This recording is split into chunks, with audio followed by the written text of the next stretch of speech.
सत्यसाच खरे नाम विठोबाचे बरे येणे तुटती बंधने उभय लोकी कीर्ती जेणे भाव ज्याचे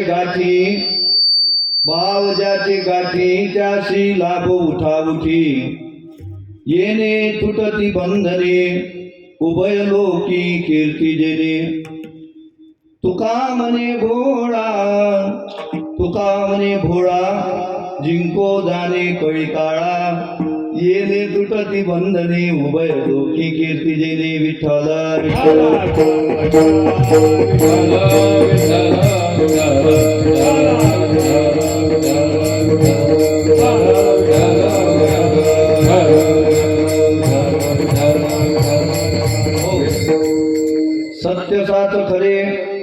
सत्यसाच खरे नाम विठोबाचे बरे येणे तुटती बंधने उभय लोकी कीर्ती जेणे प्रस्तुत प्राप्तस्थळी कीर्तन रूपी सेवेकरिता निवडलेला अभंग देऊचे महान साधू संत श्रेष्ठ श्री जगद्गुरु तुकाराम महाराज यांचा हा 4 चरणाचा आणि नामस्मरणाचं महत्त्व प्रतिपादन करणारा असा अभंग कीर्तन रूपी सेवेसाठी निवडलेला आहे. विठ्ठल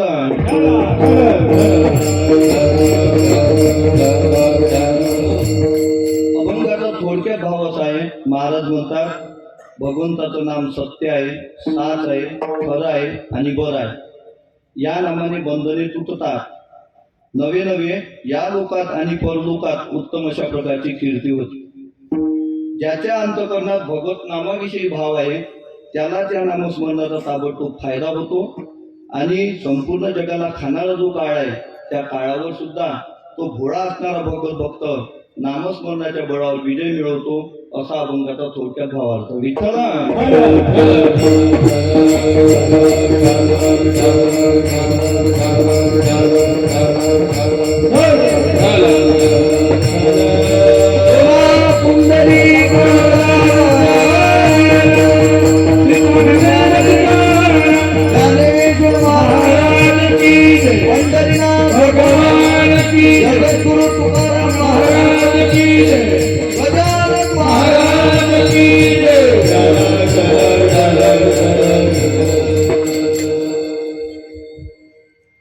समचरण सरोजम सांगनीला मुदाभम जगननिहित पाणी मंडनम मंडनाना तरुण तुलसीमाला कंजरम कंजनेत्रम सदैवहासं विठ्ठलं चिंतयामि. पांडुरंग करू प्रथम पांडुरंग करू प्रथम पांडुरंग करू प्रथम पांडुरंग करू प्रथम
अलंकापुरी रम्य सिंहासनस्थं पदाम्बोज तेजस् स्फुरति प्रदेश विधीन्द्रादिदेवै सदा स्तूयमानम् समाधिस्थमूर्तिं भजे नमो ज्ञानेश्वर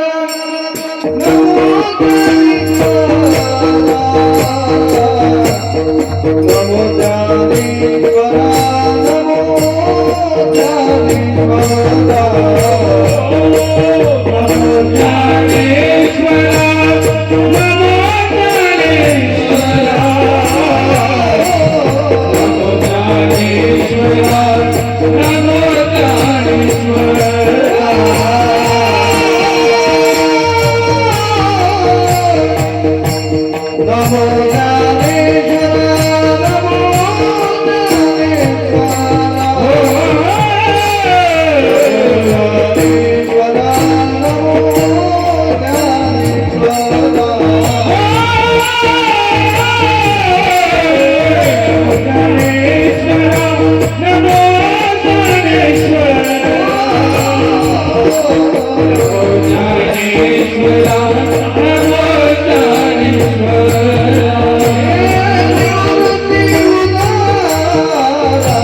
ओम नमो ज्ञानेश्वरा करुणा करा दयाळा तुमचा अनुग्रह दादलो पावन झालो चराचरी हस्तकरी पायावरी या वारकरी संतांच्या सत्यसाच खरे नाम विठोबाचे बरे येणे तुटती बंधने उभय लोकी कीर्ती जेणे प्रस्तुत प्राप्तस्त्री सेवेकरता निवडलेला अभंग जगद्गुरु तुकाराम महाराजांचा आहे. अभंगाचा भाव मी आपल्या समोर मांडलेला आहे. अभंगाला सुरुवात करण्याअगोदर अगदी थोडक्या शब्दात पर्याय द्यायचा तो म्हणजे असा, सालाबाद प्रमाणे चालू असलेला आपला हा अखंड हरिनाम श्रीमद भागवत ज्ञानयज्ञ सप्ताह आणि या सप्ताहाचं आयोजन भागवत आयोजन समिती आणि नियोजन हरिभक्तपरायण श्री अविनाश महाराज भोयर यांच्या मार्फत या कार्यक्रमाचं झालेलं नियोजन आणि भागवत आयोजन समिती यांच्याद्वारे या सप्ताहाचं झालेलं आयोजन. विठ्ठल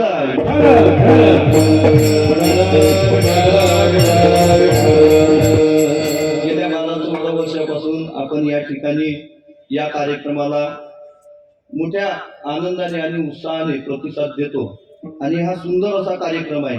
या कार्यक्रमाचं आयोजन आणि नियोजन महाराष्ट्रामध्ये जरी फिरलो तरी असं आयोजन आणि नियोजन मिळणार नाही, असं सुंदर असं नियोजन आहे. विठ्ठल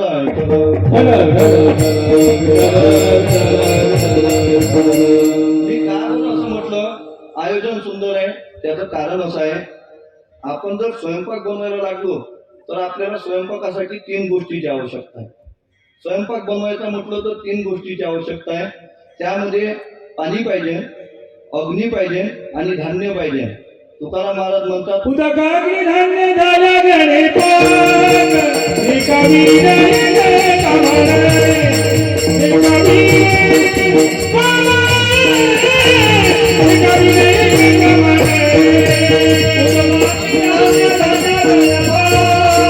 एका विनये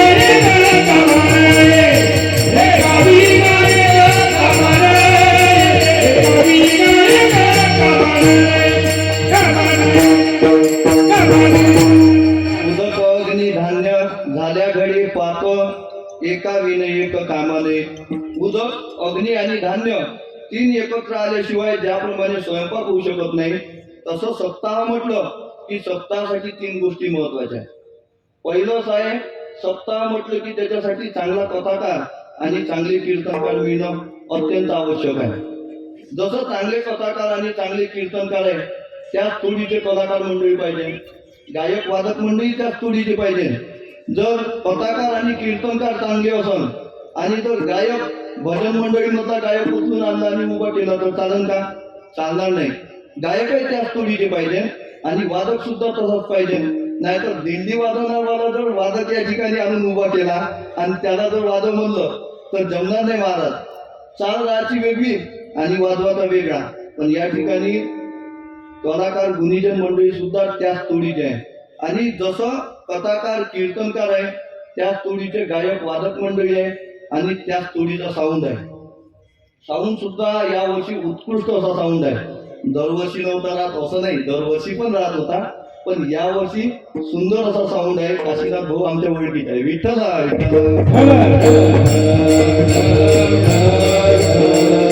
आणि ह्या 3 गोष्टी जर नसल्या महाराज कार्यक्रमच व्यवस्थित होऊ शकत नाही. कार्यक्रमाला चांगला वादक, चांगला गायक असेल आणि चांगला साऊंड असेल, पण कीर्तनकार किंवा कथाकार जर चांगला नसेल तरी कार्यक्रमाचा सप्ताहाचा काय होतो तर गोंधळ होतो. लोक म्हणतात काय कलाकार होते, काय वादक होते, काय साऊंड होता, पण कथाकार कीर्तनकार व्यवस्थित नव्हते. म्हणजे ज्याप्रमाणे स्वयंपाक करायसाठी 3 गोष्टी आवश्यक आहे, उदक, अग्नी, धान्य, या तिघांमधून एक जरी नसलं तर स्वयंपाक होऊ शकत नाही. त्याप्रमाणे सप्ताह म्हटलं की साऊंड, गायक वादक आणि कथा कीर्तनकार हे सर्व मंडळी याच्यामध्ये एक जरी कमी असलं तरी कार्यक्रम होऊ शकत नाही. विठ्ठला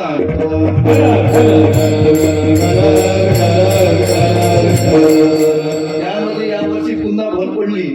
आमचे विठ्ठल महाराज यांना तर बस चौकदाराची आता झाला, आता इथून पुढे सर्व कार्यक्रम चौकदारच आणि आमचे इंगळे बाबाजी सर्वांच्या उपस्थितीमध्ये या कार्यक्रमाला लाभलेलं सौंदर्य. विठ्ठला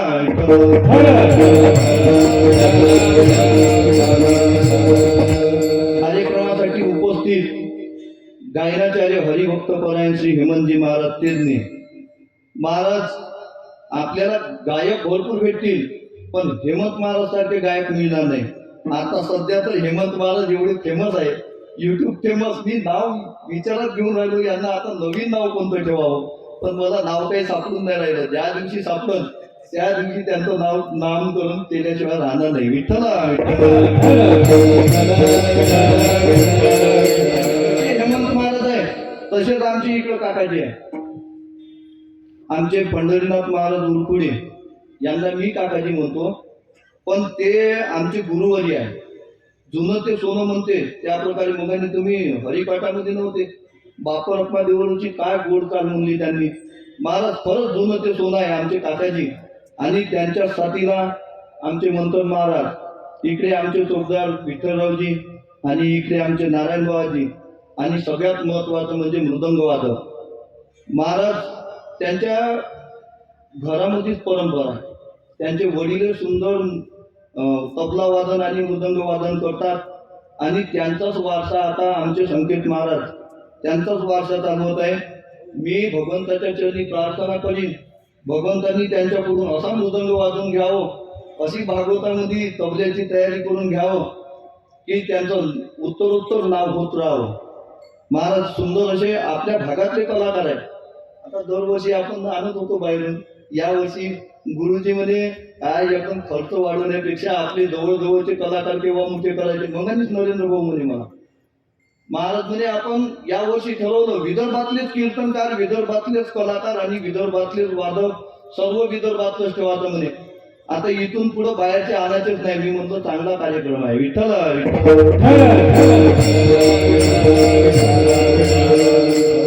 असो. अभंग जगद्गुरु तुकाराम महाराजांचा आहे, 4 चरणात आहे, आणि नामस्मरणाचा महिमा प्रतिपादन करणारा अभंग आहे. या अभंगामध्ये तुकाराम महाराज म्हणतात की भगवंताचं नाव सत्य आहे, साच आहे, खरं आहे आणि बरं आहे. ही गोष्ट जेवढ्या प्रमाणात खरी आहे ना, तेवढीच एक अत्यंत महत्वाची गोष्ट आहे. आणि ती म्हणजे अशी, प्रत्येक जीवाचा स्वभाव आहे. प्रत्येक जीवाचा स्वभाव असा आहे, त्याला जे मिळवायचं आहे ते सोपं असलं पाहिजे, त्याला जे मिळवायचं आहे ते गोड असलं पाहिजे, त्याला जे मिळवायचं आहे ते नित्य टिकणार असलं पाहिजे, लगेच गेलं तर चालत नाही, आणि त्याला जे मिळवायचं आहे ते फुकट असलं पाहिजे. प्रत्येक जीवाचा स्वभाव आहे. विठ्ठला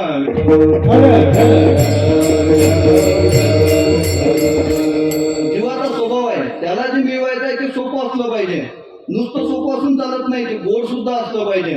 नुसतं गोड असून चालत नाही, ते टिकणार असलं पाहिजे. एखादी आपण गाडी घेतली, गाडी घरी आणली आणि गाडीची पूजा केली आणि गाडी फिरवायला नेली बोरोऱ्यामध्ये, आणि चौकामध्ये मागून एक जण आला आणि त्या गाडीला ठोस मारली मागून, गाडीचा मागचा बकोर तोडला. आपल्याला ते गाडी कशी चांगलं वाटत नाही अंतःकरणामध्ये, कारण आपण एवढ्या महागाची गाडी आणली आणि ते टिकायची तर ते एका एकीत तिचा म्हणजे चुरा झाला. आवडत नाही महाराज. म्हणजे जी गोष्ट आपल्याला मिळवायची आहे ती गोष्ट टिकली सुद्धा पाहिजे, आणि जशी ते टिकली पाहिजे तशी ते फुकट पाहिजे. विठ्ठला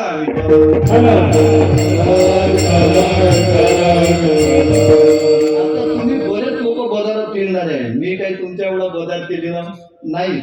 म्हणजे तुम्ही बाजारात फिरलेले म्हणजे बाजार करता असं नाही. तुम्हाला अनुभव माझ्यापेक्षा जास्त आहे. माझ्यापेक्षा तुम्ही 4 उन्हाळे जास्त पाहिलेले आहे. या जगामध्ये अशी कोणती तरी गोष्ट आहे का जी सोपी आहे, गोड आहे, नित्य टिकणारी आहे आणि फुकट आहे? नाही महाराज, या जगामध्ये अशी वस्तूच नाही. प्रत्येक गोष्टीची अडचण आहे. तुम्ही पहा, सहज गोड आहे पण सोपी आहे का? सोपी नाही. सहज जे लोक सहज जमा करतात त्यांना विचारा, आग्या मोर असावं आणि त्या आग्या मोर झाडायला जावं म्हणजे मग आपल्याला समजते. महाराज सहज गोड आहे पण सोपं नाही. खडीसाखर गोड आहे पण खडीसाखर फुकट आहे का? खडीसाखर फुकट नाही. आपण किराणा दुकानामध्ये आपल्याला जावं लागतं आणि खडीसाखर विकत घ्यावी लागते, फुकट नाही. मग सहज गोड आहे पण सोपं नाही, आणि खडीसाखर गोड आहे पण फुकट नाही. आता तिसरं पहा, पाणी गोडही आहे आणि सोपंही आहे आणि फुकट पण आहे, पण नित्य टिकणार आहे का? नित्य टिकणार नाही. म्हणजे या जगामध्ये प्रत्येक गोष्टीची अडचण आहे. विठ्ठला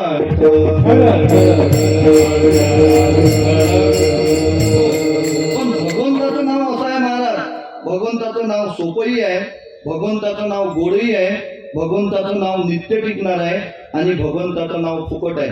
भगवंताचं नाव किती सोपं आहे. भगवंताच्या प्राप्तीकरिता या जगामध्ये आजपर्यंत साधू संतांनी, वेदाने आणि शास्त्राने आणि ग्रंथांनी जेवढे काही साधनं सांगितले भगवंताच्या प्राप्तीचे, त्या सर्व साधनामध्ये भगवंताचं नाव सगळ्यात सोपं साधन आहे. नाम संकीर्तन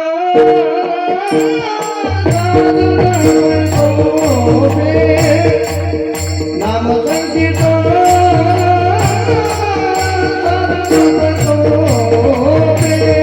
नाम संकीर्तन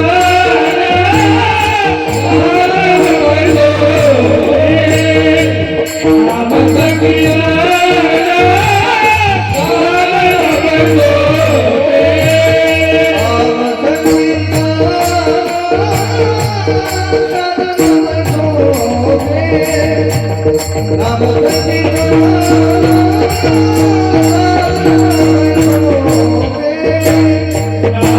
संकीर्तन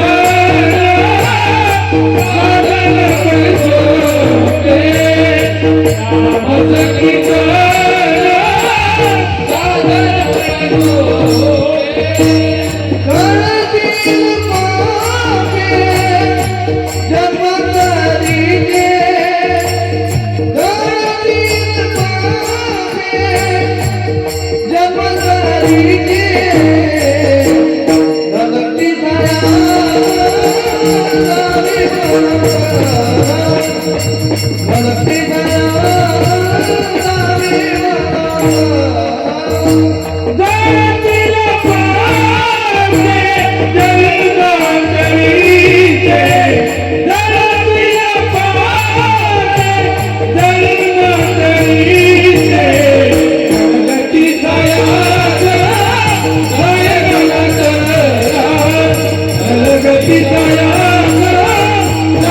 बनसोले.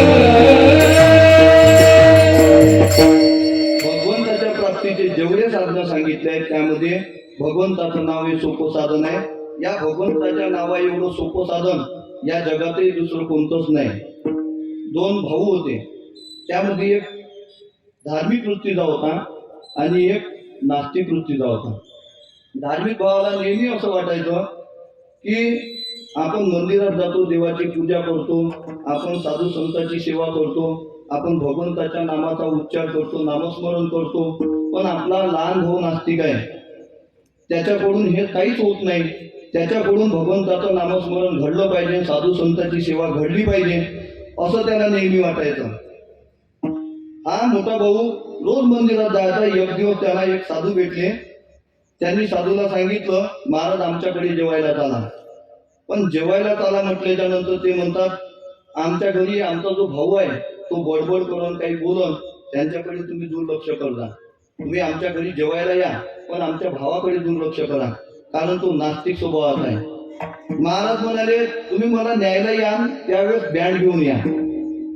ते लोक म्हणाले ठीक आहे. तो भाऊ आला, बँड घेऊन आला आणि महाराजांना आपल्या घरी घेऊन गेला. महाराज घरी गेल्याच्या नंतर हा जो नास्तिक होता, या नास्तिक माणसानं पाहिलं महाराज आले आहे, महाराजावर आपली नजर पडू नये म्हणून त्यानं अगोदरच आपल्या खोलीमध्ये गेला आणि खोलीचं आतून दार लावून दिलं. महाराज आले, बसले. महाराजांनी विचारलं, कुठे आहे तुमचा भाऊ? तो म्हणतो, माझा भाऊ खोलीमध्ये आहे. खोलीमध्ये आहे का? बरं म्हणे, राहू दे याला खोलीमध्ये. त्यानं आतून दार लावलंच होतं. महाराजांनी जेवण केलं आणि जे सोबत बँड आणला होता त्या बँडवाल्यांना सांगितलं, तुम्ही निघून जा. आणि ते बँडवाला निघून गेला. आता त्या बँडचा आवाज त्या नास्तिक माणसाला ऐकलं. त्याला वाटलं महाराज गेले म्हणून तो बाहेर आला खोलीच्या. आणि जसा खोलीच्या बाहेर आला तशी नजर कोणावर पडली तर साधूवर पडली. साधूवर नजर पडली. याला अगोदर साधूवर नजर पडू द्यायची नव्हती. साधूवर नजर पडल्या बरोबर हा मागं फिरला खोलीमध्ये जाण्यासाठी. तसंच साधूनं हात पकडला. हात पकडल्यानंतर तो म्हणतो, हात सोडा. साधू म्हणे, हात सोडणार नाही. हात सोडा म्हणलं म्हणे, हात सोडा. नाही सोडणार म्हणे. तुला जर हात सोडावा असं जर वाटत असेल तर तू भगवंताचं नाव घे, राम म्हण. तो म्हणे, नाही राम म्हणणार. साधू म्हणतो, नाही राम म्हणणार म्हटलं तरी तुनं राम म्हटलं. आता एक काम कर, या राम नावाचं जे पुण्य आहे ते पुण्य कुणाला विकू नको. हा म्हणे, हा माहीतच आहे राम नावाचं काय पुण्य होते. तर मानतच नव्हता. कालांतरानं दोघे भाऊ मरण पावले आणि जो धार्मिक भाऊ होता तो वैकुंठात गेला आणि हा नास्तिक असल्यामुळं हा नरकात गेला. याला यमदूत घेऊन गेले आणि चित्रगुप्ताच्या पुढे याचा हिशोब. चित्रगुप्त म्हणतात, बाप रे बाप, याच्या जीवनात तर सर्व पापच आहे, पुण्य काहीच नाही. पण म्हणे याने एक वेळा साधूच्या आग्रहावरून एक वेळा भगवंताचं नाव घेतलं. मग आता भगवंताचं एक वेळा नाव घेतलं तर त्या एका नावाच्या पुण्याचं याला काय द्यावं. म्हणून तो चित्रगुप्त म्हणायला लागला, बाबा सांग, तुला अगोदर पाप भोगायचा आहे की पुण्य भोगायचं आहे. तो हुशार होता. तो म्हणजे माझा जो पुण्य आहे का? हो म्हणे, तुझ्याजवळ एक नावाचं पुण्य आहे. मग पहिले असं सांगा ना म्हणे, एका नावाचं पुण्य आहे तर मग एका नावाचं पुण्य किती क्विंटल झालं. एका नावाचं पुण्य जेवढे क्विंटल झालं असेल त्यानुसार मला ठरवता येईल की अगोदर पाप भोगायचं का पुण्य भोगायचं. तुम्ही असं करा म्हणजे चित्रगुप्त महाराज, अगोदर सांगा की एका नावाचं पुण्य किती झालं. आता चित्रगुप्ताला माहीतच नव्हतं एक वेळा जर राम नाव जर घेतलं तर किती पुण्य होते. तो चित्रगुप्त यमधर्माकडे गेला आणि यमधर्माला म्हणायला लागला, म्हणजे महाराज आजपर्यंत आपल्या यमलोकामध्ये असं गिराईक आलं नाही. हे गिराईक थोडं विचित्र आहे म्हणे.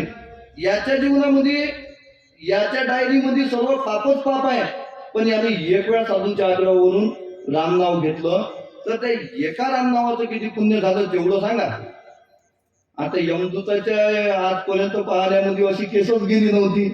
यमदूत म्हणे त्याचं तर उत्तर मला पण देता येणार नाही, पण आपण असं करू म्हणे, रात्रंदिवस वेदाचा अभ्यास करणारा ब्रह्मदेवाला नक्की माहीत असेल की वेदामध्ये कुठं तरी वर्णन आलं असेल की भगवंताचं एक वेळा जर नाव घेतलं तर किती पुण्य होते. म्हणून आपण ब्रह्मदेवाकडे जाऊ. ते त्या पापी माणसाकडे आले आणि त्याला म्हणायला लागले, म्हणे चल आपल्याला ब्रह्मलोकात जायचं आहे. तो म्हणे मी येतो, पण मला मी असा येणार नाही. मला म्हणे पालखीत बसवा आणि माझ्या पालखीला खांदा द्या. ते म्हणे काय विचित्र आहे. पण आता ओढला नारायण गाढवाचे पाय धरी. आपले एखादी काम जर ओढलं असेल तर आपल्याला गाढवाचे पाय धरावे लागतात आणि त्याच्याकडून काम करून घ्यावं लागते. ते म्हणे चला ठीक आहे. एका अंगून यमधर्म, एका अंगून चित्रगुप्त आणि ते पालखी निघाली महाराज. आणि ते पालखी जशी ब्रह्मदेवाच्या सत्यलोकामध्ये आली, ब्रह्मदेवानं पाहिलं कोणीतरी महात्मा पालखीमध्ये आलेला आहे. ज्या अर्थी यमानं खांदा दिला त्या अर्थी सामान्य माणूस इथं आला नाही, कोणीतरी महात्मा आला. ब्रह्मदेवानं दुरूनच त्या पालखीला नमस्कार केला आणि कुणाला आणलं रे म्हणे. यमधर्म म्हणे महाराज विचारू नका, यांना याच्या जीवनामध्ये कोणतंच पुण्य केलं नाही, फक्त साधूच्या आग्रहावरून एक वेळा नामस्मरण केलं. एक वेळा नामस्मरणाचा परिणाम याचं किती पुण्य झालं ते आम्हाला काही माहित नाही, म्हणून तुम्हाला विचारायला आलो. आता तुम्हीच सांगा, एक वेळा नामस्मरण केलं तर किती पुण्य होते. ब्रह्मदेव म्हणे माझ्या पण आजपर्यंत एवढ्या दिवसामध्ये कोणी एकही गिराईक असं आलं नाही, हे पहिलंच गिराईक आलं. आता कसं करावं. ते म्हणे ब्रह्मदेव, अरे मला तर या प्रश्नाचं उत्तर माहित नाही की एक वेळा नाव घेतलं तर किती पुण्य होते, पण रात्रंदिवस रामनामाचा जप शिवजी करतात. रात्रंदिवस रामनामाचा जप करतात. आपण शिवजीकडे जाऊ आणि त्यांना विचारू की एक वेळा राम म्हटलं तर किती पुण्य होते. झालं महाराज. ब्रह्मदेवाला सांगितलं त्या माणसानं, म्हणे मी येतो, कैलासातही येतो, पण म्हणे माझ्या पालखीला खांदा द्या लागल. ब्रह्मदेव म्हणे ठीक आहे. एका अंगून ब्रह्मदेव, एका इकडून यमधर्म, एका इकडून चित्रगुप्त. पालखी निघाली, कैलासात आली. कैलासामध्ये आल्याच्या नंतर शिवजी पाहायला लागले. शिवजींनी नमस्कार केला. कोणीतरी महात्मा असेल या ब्रह्मदेवाच्या आणि यमधर्माच्या खांद्यावर बसला, म्हणजे काही सामान्य माणूस नाही, कोणीतरी महात्मा असेल. ब्रह्मदेव म्हणायला लागले, शिवजी या माणसानं जन्मामध्ये कोणतंही पुण्य केलं नाही, सर्व याच्या डायरीमध्ये पापच आहे, पण एक वेळा भगवंताचं नाव घेतलं याचं पुण्य किती झालं. शिवजी म्हणे मी रात्रंदिवस रामाचा जप करतो, पण मला सुद्धा याचं उत्तर माहित नाही. तो म्हणे असं करा, माझ्या पालखीला खांदा द्या आणि मला जिथं न्यायचं तिथं घेऊन जा. त्यांनी ठरवलं की हे नाव भगवंताचं आहे, विष्णू भगवंताचं आहे, आपण सर्वजण विष्णू भगवंताकडे जाऊ. सर्वच्या सर्व पालखी घेऊन विष्णू भगवंताकडे आले. जसे भगवंताच्या विष्णूच्या वैकुंठ लोकामध्ये पालखी गेली, तसंच यानं त्या पालखीतून ताण करून उडी मारली, सरळ जाऊन विष्णूच्या मांडीवर जाऊन बसला. विष्णू भगवान म्हणतात, अरे कोण आला, कुठून आला. महाराज सांगायला लागले ब्रह्मदेव, म्हणजे देवा याच्यासारखा पापी नाही, यानं जीवनामध्ये असं एकही पाप नाही ते करायचं सोडलं नाही. फक्त यानं साधूच्या आग्रहावरून एक वेळा भगवंताचं नाव घेतलं. त्या एका नावाचं किती पुण्य झालं हे विचारासाठी तुमच्याकडे आलो. तुम्ही तरी उत्तर द्या. एक वेळा भगवंताचं नाव घेतलं, तुमचं नाव घेतलं तर किती पुण्य होते. देव म्हणायला लागले, एका नामस्मरणाचं किती पुण्य होते, एक वेळा राम म्हटलं तर किती पुण्य होते मलाही सांगता येणार नाही. तुकाराम महाराज म्हणतात, तुझ्या नामाचा महिमा तुझं न कळले मेघश्यामा. भगवंताच्या नामाचा महिमा भगवंतालाही माहित नाही, पण विष्णू भगवंत म्हणतात ब्रह्मदेवा तुम्ही विचार करा, सत्य लोकांमध्ये येण्यासाठी किती जन्माचं पुण्य लागते? माऊली ज्ञानोबराय वर्णन करतात, का शत एक जन्मोनी ब्रह्मकर्मा कधी तोची ब्रह्मा आणून हे. सत्य लोकात जाण्यासाठी 100 जन्म ब्राह्मणाचे घ्या लागतात आणि ब्राह्मणाचे 100 जन्म घेऊन त्या 100 जन्म खोटं बोललेलं चालत नाही. ब्राह्मणाचे जे नित्यकर्म आहे ते सर्व करावे लागतात आणि एक जन्म नाही, असे 100 जन्म घेऊन जेव्हा आपण सत्यवादाचं तपाचं पालन करू त्यावेळेस आपल्याला सत्य लोकात जायला मिळते. आणि 100 जन्म घेतल्याच्या नंतर जर सत्य लोकांमध्ये जात असन तर यानं तर फक्त एक भगवंताचं नाव घेतलं तर हा सत्य लोकांमध्ये आला. आता तुम्ही याच्यावरून विचार करा की याचं किती नामस्मरण किती पुण्य झालं असेल. विठ्ठला विठ्ठल.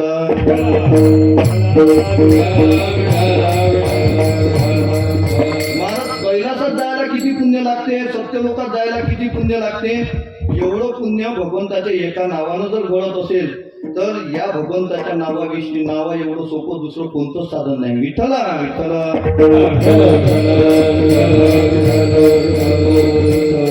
भगवंताचं नाव हे सोपं साधन आहे. जसं अजून एक दृष्टांत देतो. भगवंताचं नाव किती आहे, किती सोपं आहे. एका गावामध्ये भागवत कथा चालू होती आणि ती भागवत कथा ऐकण्यासाठी एक बाई रोज यायची. त्या बाईच्या अंतःकरणात अशी इच्छा झाली की आपण महाराजांना आपल्या घरी जेवायला न्यावं. झालं, त्या बाईनं महाराजांना सांगितलं, महाराज आमच्याकडे जेवायला या. महाराज गेले जेवायला. तिनं छान असा स्वयंपाक बनवला होता. भात, वरण, भजे, पोळी, पापड असं सर्वच बनवलं होतं आणि त्यासोबत रव्याचे लाडू बनवले. रव्याचे लाडू महाराजांना चांगले आवडायचे. महाराज जेवायला बसले आणि महाराजांनी चांगले 40-50 रव्याचे लाडू खाऊन घेतले. त्या बाईला असं वाटलं महाराजांनी एवढे लाडू खाल्ले त्यावरती महाराजांना लाडू आवडले. ते बाई म्हणायला लागली महाराजांना, महाराज स्वयंपाक कसा झाला. महाराज म्हणे, बाई स्वयंपाक उत्तम झाला. महाराज लाडू कसे झाले. बाई म्हणे, लाडू थोडे फिके झाले.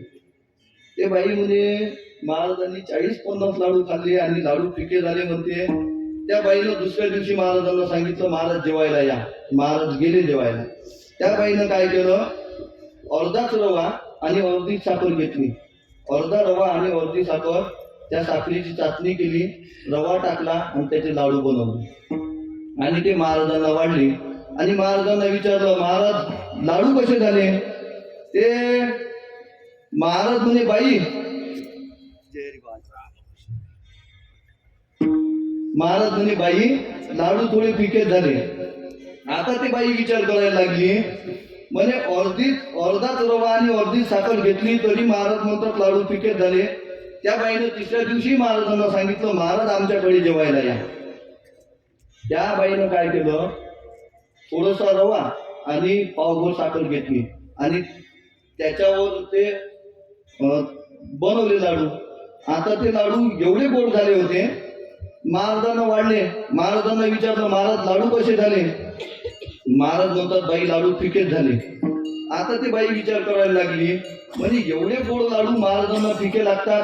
त्या बाईनं काय केलं, नुसती साखरच घेतली, त्या साखरेची चाचणी बनवून त्याचे लाडू बनवले. दृष्टांतामध्ये कशाचे लाडू बनतात, त्या बाईनं नुसत्या साखरेच्या चाचणीचे लाडू बनवले आणि महाराजांना वाढले.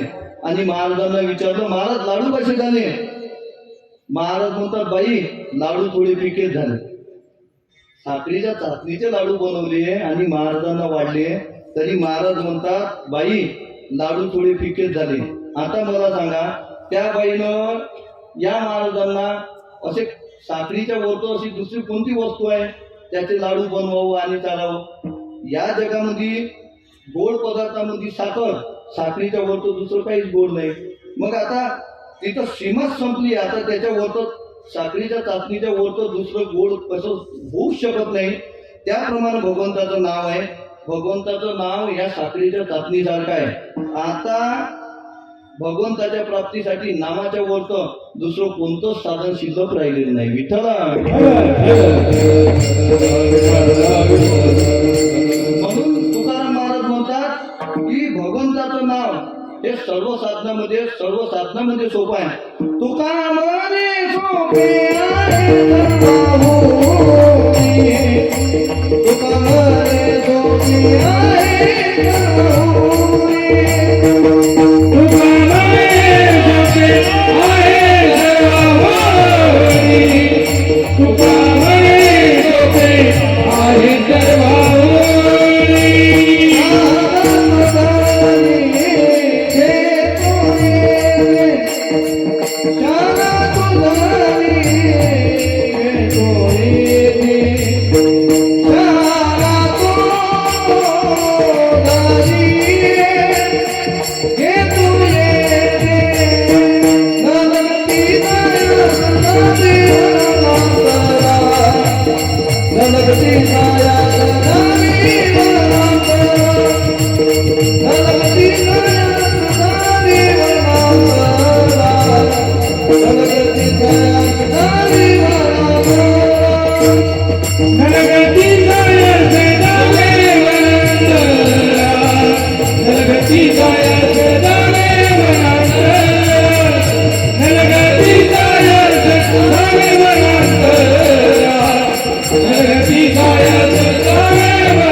तुका म्हणे सोपे आहे सर्वहुनी. शहा नातोदनी घेतो येते. एवढं भगवंताचं नाव हे सोपं साधन आहे. जसं भगवंताचं नाव सोपं आहे तसंच भगवंताचं नाव गोड आहे. या जगामध्ये जेवढे काही गोड पदार्थ आहे त्या सर्व रसयुक्त पदार्थाचा अंतर्भाव जर कशात झाला असेल तर अमृतात झाला.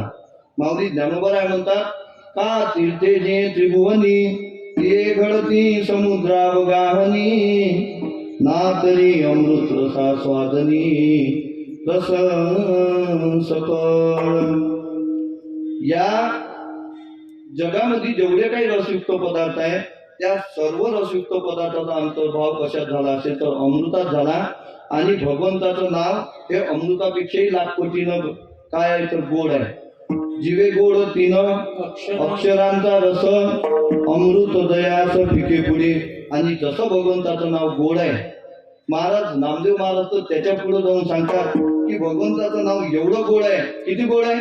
अमृताहुनी गोड अमृताहुनी गोड नाम तुझे देवा नाम तुझे देवा. अमृताहुनी गोड अमृताहुनी गोड नाम तुझे देवा नाम तुझे देवा. वनमाते केशवा वनमाते केशवा बाबाने सांग पंढरी राया सांग पंढरी राया पाय करूया मन माझे केशवा आबाने गे सांग पंढरी राया काय करूया काय करूया. सांग पंढरी राया काय करूया काय करूया. एवढं गोड भगवंताचं नामस्मरण आहे. आणि जसं भगवंताचं नाव गोड आहे तसंच भगवंताचं नाव नित्य टिकणार आहे. या जगामध्ये अशी एकही वस्तू नाही जी नित्य टिकते. कोणतीच वस्तू नाही महाराज. या जगामध्ये जेवढ्या काही वस्तू आहेत त्या सर्व नाश पावणाऱ्या आहेत. तुकाराम महाराज म्हणतात शरीर आटे संपत्ती आटे हरिनाम नाटे ते बरवे जे नाटे ते नाम धरी रे कंठी. या जगामध्ये जेवढ्या काही वस्तू आहेत सर्व नाश पावणारे आहे. पण भगवंताचं नाव हे कधीच नाश पावत नाही. अहो साधा आपण आता जेवण केलं तरी आपल्याला उद्या सकाळी भूक लागते का नाही? म्हणजे आपण जेवढं आपल्या पोटामध्ये जेवढं साठवलं तेवढंच्या तेवढं संपल्याशिवाय राहते का? संपून जाते. आपण कधी करपट ढेकर सुद्धा देत नाही. म्हणजे जेवढं खाल्लं तेवढं आपल्याला पोचून जाते. म्हणजे त्याचा नाश होतेच का नाही? जे खाल्लं त्याचा नाश होते. या जगामध्ये अशी एकही वस्तू नाही जे नित्य टिकते. फक्त भगवंताचं नाव असं आहे ते नित्य टिकणार आहे. आणि जसं भगवंताचं नाव नित्य टिकणार आहे तसंच भगवंताचं नाव फुकट आहे. या जगामध्ये कोणतीच वस्तू फुकट नाही. लोक शिव्या सुद्धा फुकट देत नाही. आपण लहान मुलांना विचारा, आपण लहान मुलांना जर म्हटलं का रे काहून मारलं, तो म्हणते फुकट थोडी मारलं, त्यानं शिव्या दिल्या म्हणून मारलं. म्हणजे या जगात लोक शिव्या सुद्धा फुकट देत नाही. महाराज नामस्मरण नामस्मरण घेण्यासाठी पैसे लागत नाही, नामस्मरण घेण्यासाठी कवडी सुद्धा लागत नाही. कबीर महाराज होतात, पैसा न लागे रुपया न लागे, पैसा न लागे रुपया न लागे, पैसा न लागे रुपया न लागे, पैसा न लागे रुपया न लागे, लागे कवडी कवडी, लागे कवडी कवडी, लागे कवडी कवडी, लागे कवडी कवडी, राम राम राम बोलो श्याम श्याम श्याम, बोलो राम राम राम बोलो श्याम श्याम श्याम, बोलो राम राम राम बोलो श्याम श्याम श्याम, बोलो राम राम राम बोलो श्याम श्याम श्याम, मनवान मनवान मनवान मनवान, खेती करो हरिनाम की, मनवान खेती करो हरिनाम की, मनवा खेती करो हरिनाम की, मनवा खेती करो हरिनाम की। कबीर महाराज म्हणतात भगवंताच्या नावासाठी पैसे सुद्धा लागत नाही. पैसा न लागे रुपया न लागे.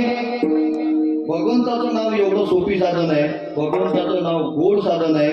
भगवंताचं नाव नित्य टिकणारं साधन आहे. आणि भगवंताचं नाव कसं आहे तर फुकट आहे. फुकासाठी जोडे हरी किंवा तुका म्हणीन वेचता मोल, तो हा यासी माग विठ्ठल, वेचिता फुकाचे बोल, तेवढे खोल भागिया. या जगामध्ये भगवंताच्या नावा एवढं फुकट सुद्धा दुसरं कोणतं साधन नाही. मी तुमच्या पुढे 4 मुद्दे मांडले. भगवंताचं नाव सोपं आहे, भगवंताचं नाव गोड आहे, भगवंताचं नाव नित्य टिकणार आहे आणि भगवंताचं नाव फुकट आहे. ते भगवंताचं नाव कसं आहे तर महाराज म्हणतात की ते भगवंताचं नाव सत्य आहे, ते भगवंताचं नाव साच आहे आणि ते भगवंताचं नाव खरं आहे. अभंगाच्या पहिले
तेरे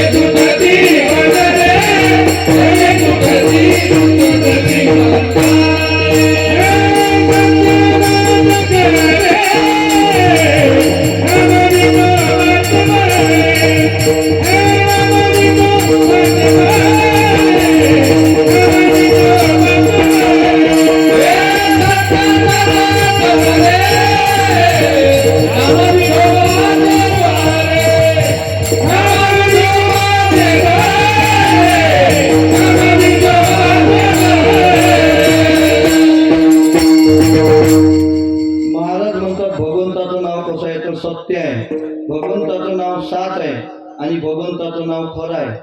आपण जर व्यवहारात पाहू गेलो तर आपण जे सत्य आहे त्याला साच म्हणतो, जे साच आहे त्यालाच आपण खरं म्हणतो, आणि जे खरं आहे त्यालाच आपण सत्य म्हणतो.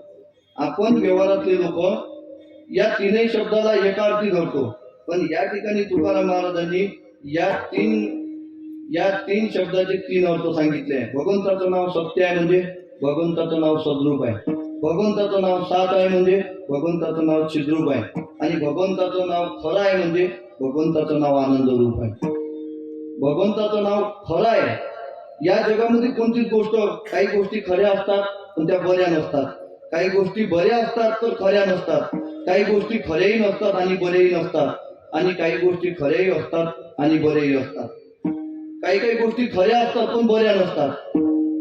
समजा आपण या ठिकाणी बसलेलो आहोत, एवढ्या लोकांमध्ये साप आला तर साप आला, साप पाहिला, साप खरा आहे, पण साप बरा आहे का? बरा नाही. म्हणजे साप खरा आहे पण बरा नाही. काही गोष्टी बऱ्या असतात पण खऱ्या नसतात. आपण जो टीव्हीवर चित्रपट पाहतो, चित्रपट पाहायच्या वेळी बरा वाटते का नाही? बरा आहे पण खरा आहे का? खरा नाही. म्हणजे काही गोष्टी बऱ्या असतात पण खऱ्या नसतात. तिसरं आहे, काही गोष्टी खरेही नाही आणि बरेही नाही. आई लहान मुलाला सांगते, बाळ्या लवकर झोप, जास्त गडबड गोंधळ करू नको, लवकर झोप, नाही तर तो बागुलबुवा येईल आणि तुला उचलून घेऊन जाईल. आई, तो बागुलबुवा कसा असतो? अरे त्याचे वाटी एवढाले डोळे असतात आणि त्याचं कान तर म्हणजे सुपासारखे असतात. असं सांगितल्यानंतर तो मुलगा घाबरतो. मुलाच्या दृष्टीने बागुलबुवा बरा नाही आणि आईच्या दृष्टीने बागुलबुवा खरा नाही. आणि या जगामध्ये काही गोष्टी अशा असतात त्या खरेही असतात आणि त्या बरेही असतात. ते म्हणजे भगवंताचं नाव खरंही आहे आणि बरंही आहे. तुका म्हणे खरे नाम विठोबाचे बरे. म्हणजे भगवंताचं नाव खरंही आहे, भगवंताचं नाव साचही आहे आणि भगवंताचं नाव सत्यही आहे. असं भगवंताचं नाव जर आपण घेतलं तर त्याचा काय फायदा होतो? महाराज अभंगाच्या दुसऱ्या चरणात सांगतात. तेने तुझा बंधाने, तेने तुझा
येणे दुखती बंधने उभय लोकी कीर्ती जेणे. महाराज म्हणतात की असं भगवंताचं नाव, ते नाव जर आपण घेतलं तर त्या नामाने बंधनं तुटतात. आता या ठिकाणी एक शंका येते, बंधन म्हणजे अज्ञान आहे, आणि जर बंधन शब्दाचा दुसरा अर्थ पाहू गेलो तर आपल्याला दोन प्रकारचं बंधन आहे. एक शरीराचं बंधन आहे आणि दुसरं भावनेचं बंधन आहे. आणि बंध म्हणजे अज्ञान जर आपण म्हटलं तर अज्ञान ज्ञानाशिवाय नष्ट होऊ शकत नाही. अंधकाराचा नाश करायचा असेल तर त्या ठिकाणी आपल्याजवळ दिवाच पाहिजे, म्हणजे प्रकाश पाहिजे. अंधकाराचा नाश प्रकाशाशिवाय होऊ शकत नाही. तसं अज्ञानाचा नाश करायचा असेल तर त्या ठिकाणी ज्ञानच पाहिजे. माऊली ज्ञानोबराय म्हणतात, ज्ञानेविन एके उपाय करशी जितुके तिही गुंपशी अधिके रुकिये. किंवा नामदेव महाराज म्हणतात, ज्ञानेविन मोक्ष नाही हा सिद्धांत, वेद बोले हात उभारुनी. म्हणजे बंधाचा जर नाश करायचा असेल तर आपल्याला ज्ञान पाहिजे.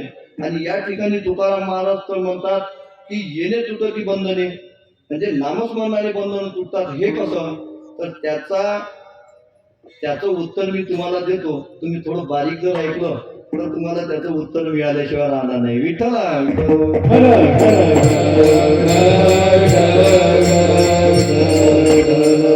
या जगामध्ये काही गोष्टी अशा आहेत त्या सहज शक्य आहे.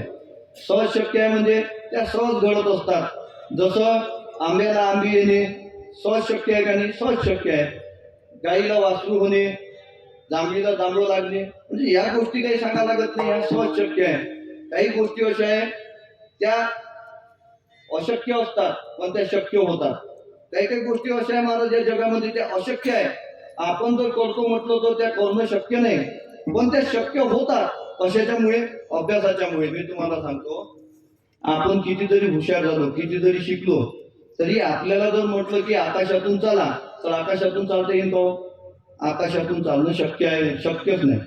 जसं आकाशातून चालणं शक्य नाही तसं आपल्याला जर म्हटलं पाण्याहून चाला, पाण्याहून चालणं शक्य आहे का? पाण्याहूनही चालणं शक्य नाही. आपल्याला जर म्हटलं की वाघ पकडा, वाघाच्या तोंडात हात घाला, शक्य आहे का? वाघाच्या तोंडात हात घालणंही शक्य नाही. आणि आपल्याला जर म्हटलं की विष प्या तर आपण विष सुद्धा पिऊ शकत नाही. पण माऊली ज्ञानोबा राय म्हणतात, जर आपण अभ्यास केला तर आपल्याला ह्या सर्व गोष्टी शक्य होऊ शकतात. पये अभ्यासाचे निबळे एकागती अंतराळे, व्याघ्र सर्प प्रांजळे केली एकी, विषकी आहारी पडे, समुद्री पाय वाट जोडे, एकी वा ब्रह्म धोकडे, अभ्यास केले. म्हणजे आपण जर अभ्यास केला तर अशक्य असणाऱ्या गोष्टी सुद्धा शक्य होतात.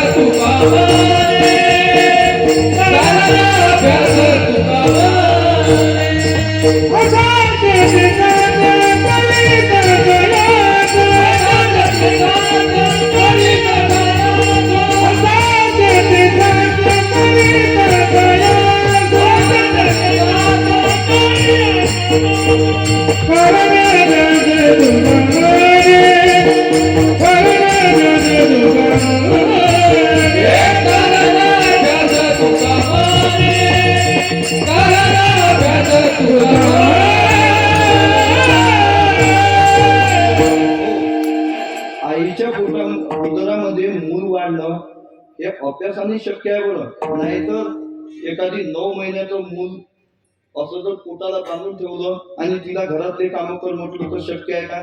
शक्य नाही.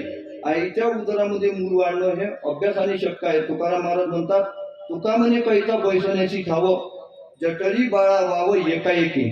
हे अभ्यासाने शक्य आहे. अभ्यासाशिवाय ह्या गोष्टी शक्य होऊ शकत नाही. तुम्हाला पटण्यासाठी एक लहानचा दृष्टांत देतो. एक राजा होता आणि त्याला म्हातारपणात एक मुलगी झाली. राजाची मुलगी म्हातारपणात झालेली, लाडात वाढलेली, तिला काय खाय प्यायला कमी महाराज. ती जे म्हणेल ते खायला प्यायला. त्या राजानं त्या मुलीला खेळण्यासाठी एक नुसतं जन्माला आलेलं रेडकं, ते रेडकं आणून दिलं खेळासाठी. आता ते रेडा लहानचा होता, तो जन्माला आलेला होता आणि ते मुलगी सुद्धा जास्त वयाची नव्हती. ते दोघे जण खेळायला लागले. खेळता खेळता आता त्या मुलीला कामच ते होतं, रोज चांगलं खायचं प्यायचं आणि त्या रेड्यासोबत खेळायचं.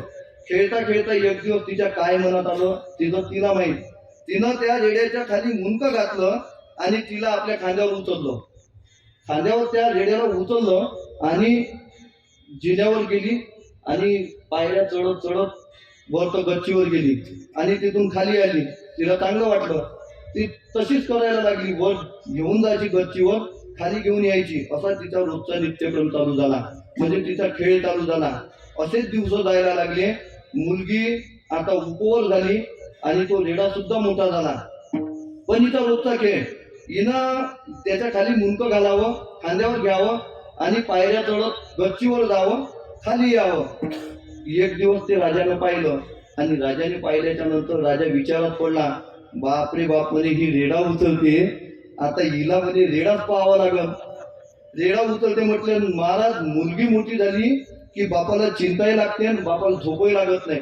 आता तुम्हाला नाही आहे, ज्यांना मुली आहे त्यांची गोष्ट सांगतो. मुलगी मोठी व्हायला लागली की मुलीच्या बापाला टेन्शन येते. त्या राजाला सुद्धा टेन्शन आलं, काळजी वाटायला लागली, काय करावं. त्यानं प्रधानजीला सांगितलं, प्रधानजी माझी मुलगी हा रेडा उचलते, आता हिच्यासाठी वर कसा शोधायचा. प्रधानजी हुशार होते. प्रधानजीनं सांगितलं, महाराज तुम्ही काय करा म्हणे, ही रेडा उचलते ना, तुम्ही हाच पण ठेवा, जो कोणी हा रेडा उचलून वर गच्चीवर घेऊन जाईल आणि खाली घेऊन येईल त्याला मुलगी आणि मुलीसह राज्य देण्यात येईल. प्रधानजीनं सांगितलं आणि सर्व राज्यामध्ये दवंडी पिटली. सर्व लोक त्या ठिकाणी आले आणि एक दुसऱ्याला म्हणायला लागला, का रे फराय का म्हणे, रेडा कुठं उचलते का. अरे उचलला तर उचलला, नाही उचलला तर आपण म्हणू म्हणे ते मावत बहीण होती म्हणून पाहायला आलो, कोण उचलते रेडा म्हणून. झालं. दुसरा म्हणे रेडा तर उचलणं शक्य नाही, पण एखाद्यानं उचलला तर त्याला राज्य भेटून राहिलं ना, मुलगी भेटून राहिली ना. आता एक तर पहिलंच मुली भेटून नाही राहिल्या, प्रयत्न करायला काय हरकत आहे. झाला महाराज. एका जणानं प्रयत्न केला, गेला तो त्या रेड्याच्या जवळ, त्यानं त्या रेड्याच्या खाली डोकं घातलं आणि ताकदीनं उचलला. लोकांना सुद्धा मजा वाटली, लोकांनी टाळ्या वाजवल्या की रेडा उचलला. त्यानं रेडा उचलला आणि घेऊन चालला. पहिली पायरी चढला, दुसरी पायरी चढला, तिसरी पायरी चढला आणि चौथी पायरी चढायला लागला. जे घसरला, जसा घसरला तसा हा रेडा खाली आणि तो रेडा याच्यावर. लोकांनी त्याला बाजूला केलं, रेड्याला आणून उभं केलं. पुन्हा जे काही लोक होते त्यांनी हासकी टाळ्या वाजवल्या. झालं महाराज, रेडा उभा केला. कोणालाच रेडा उचलता आला नाही. कोणी उचलला खाली ठेवला, कोणी उचलून 2 पायऱ्या नेला, कोणी उचलून 4 पायऱ्या नेला. सगळे लोक हताश झाले आणि सगळे लोक राजाकडे जाऊन म्हणायला लागले, महाराज खोटा कार्यक्रम आहे म्हणे, असं होणंच शक्य नाही, रेडा कुठं उचलते म्हणे, काही ठेवता पण. राजा म्हणे खोटं नाही, तुम्हाला पाहायचं आहे का. हो म्हणे. राजानं मुलीला बोलावलं आणि मुलीला सांगितलं, बाई तू हा रेडा रोज उचलते ना, चाल म्हणे हा रेडा उचल, गच्चीवर घेऊन जाणं, खाली घेऊन ये. त्या मुलीनं महाराज पदर खोचला, तो रेडा आपल्या खांद्यावर उचलला, गच्चीवर गेली आणि खाली आली. लोकांनी पाहिलं आणि टाळ्या वाजवल्या. आता हे जे नाराज झालेले लोक होते ते म्हणायला लागले, अशक्य गोष्ट आहे रेडा उचलणं, पण त्या मुलीनं अभ्यास केला म्हणूनच शक्य झालं. विठ्ठला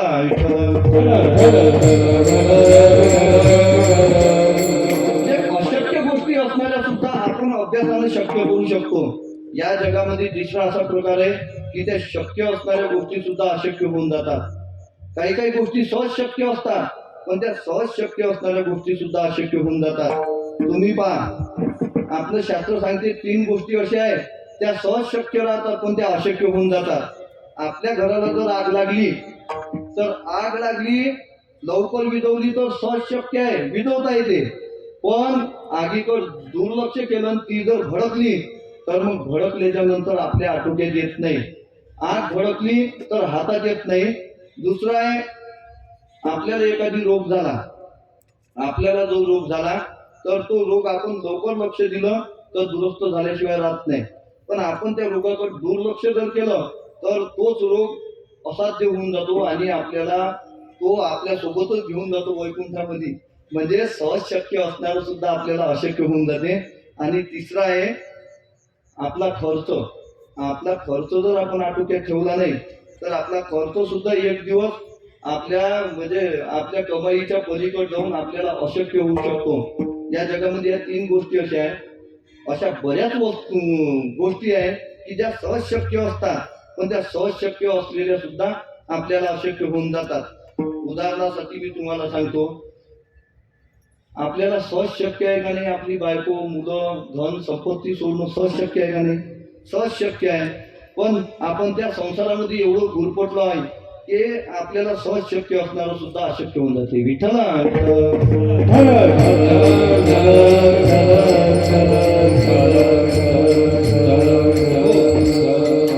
तुकाराम महाराजांनी एक दृष्टांत दिला आणि ज्ञानोबारायांनी एक दृष्टांत दिला. तुकाराम महाराजांनी दिला माकडाचा दृष्टांत आणि ज्ञानोबारायांनी दिला पोपटाचा दृष्टांत. आपण जर पाहू गेलो तर पशुमध्ये माकड हुशार आहे आणि पक्ष्यांमध्ये जर पाहू गेलो तर पक्ष्यांमध्ये पोपट हुशार आहे.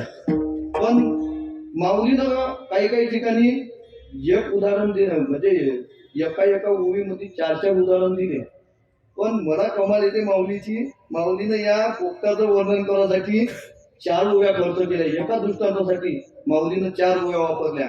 माऊली म्हणतात, जैशी ते शुकाचेनी अंडोभारे, नळिका भुईन नदी येली मोहरे, तेने उडावे परीन पुरे मनशंका, वायाची मान पिळी आठवे हे आवळी, कीटांतू नळी धरुनी ठाके, मने बांधला मी पुढा, ऐसे या भावनेची या पळी फोडा, की मोकळी या पायाचा चवडा, गोवी अधिके. माऊली म्हणतात, जे पोपट पकडणारे लोक आहेत ते काय करतात, जंगलात जातात, दोन असे झाडं पाहून त्या झाडाला अशी एक लोखंडी नळी बांधतात मधातून. ते नळी फिरणारी असते. त्या नळीवर पोपट बसला की ते नळी फिरते.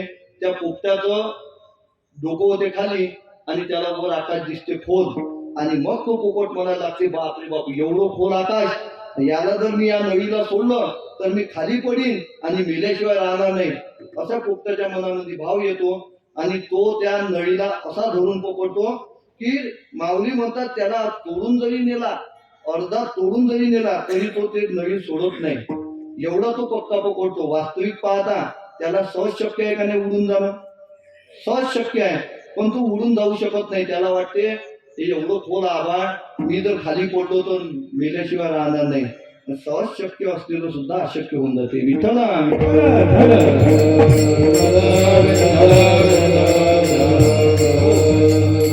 आणि माऊली दृष्टांत, तुकाराम महाराज दृष्टांत देतात माकडाचा. माकड पकडणारे लोक सुद्धा अशीच युक्ती करतात. माकड पकडणारे लोक जंगलामध्ये जातात, दोन छोट्या छोट्या गळ्याच्या अशा घागरी घेतात आणि त्या घागरी घेऊन ते जंगलामध्ये गेल्याच्या नंतर ज्या ठिकाणी माकड आहे त्या ठिकाणी त्या घागरी ठेवतात आणि त्याच्यात शेंगदाणे फुटाणे घालतात. आता ते शेंगदाणे फुटाणे त्या माकडाला एवढे आवडतात, ते माकड त्या शेंगदाण्या फुटाण्याच्या लोभानं त्या घागरीजवळ येतात आणि त्या घागरीत आपले असे हात घालतात आणि हात घातल्याच्या नंतर ते शेंगदाणे फुटाणे असे पकडतात आणि पकडल्याच्या नंतर हात बाहेर काढायला जातात. त्यांचे हात त्या घागरीतून काही बाहेर येत नाही आणि ते उड्या मारायला लागतात. आपलं ते माकड पकडणारे लोक येतात आणि त्यांना पकडतात. दृष्टांत अगदी साधा आणि सोपा आहे. तुकाराम महाराज म्हणतात, यानं जर हात असे मोकळे केले तर याला सहज शक्य आहे पडून जाणं, पण तो आपल्या हातामध्ये फुटाने सोडत नाही म्हणून तो सापडला जातो. विठ्ठला विठ्ठला.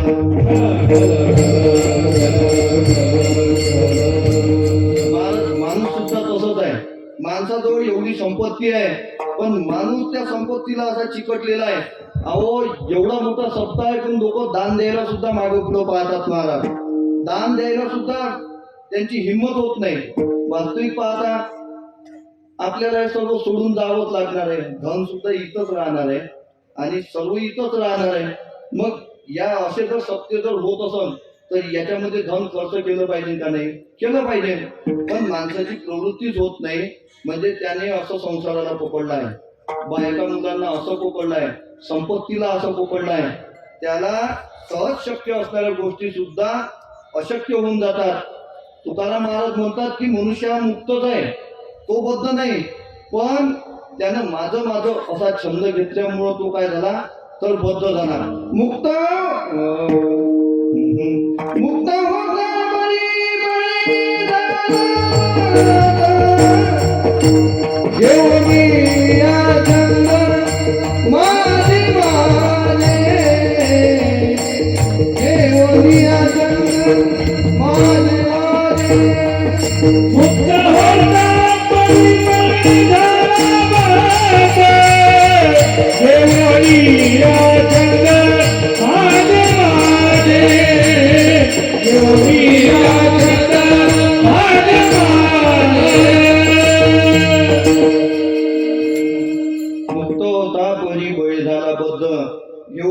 छंद माझे माझे, पाप पुण्य अंगी घेतले जोडूनी.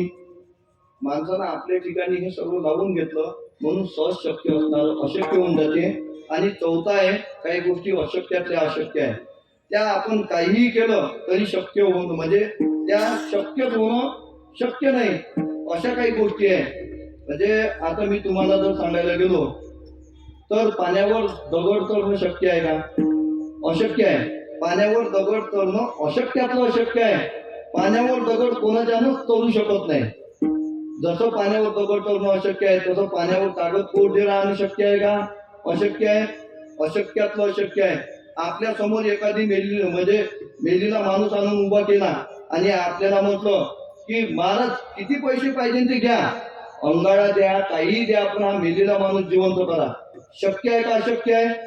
अशक्य आहे का? अशक्यातलं अशक्य आहे. अशक्यातलं अशक्य आहे. मेलेला माणूस जिवंत करणं कोणाच्यानेही शक्य नाही. आणि आपल्या पुढे जर एखादी मुलगी आणून उभी केली, सुंदर मुलगी आणून उभी केली, आणि आपल्याला जर म्हटलं की या मुलीचा माणूस बनवून द्या, मुलगा बनवून द्या, तर आपल्याकडून ते कदापि शक्य होणं म्हणजे हे अशक्य असणाऱ्या गोष्टी ह्या कशानेही शक्य होत नाही.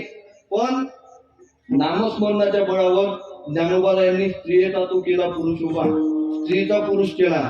नवे नवे नामस्मरणाच्या बळावरच पाण्यामध्ये दगड तोडले. नामस्मरणाच्या बळावरच मेलेला माणूस सुद्धा जिवंत झाला. विठ्ठला विठ्ठल. हर हर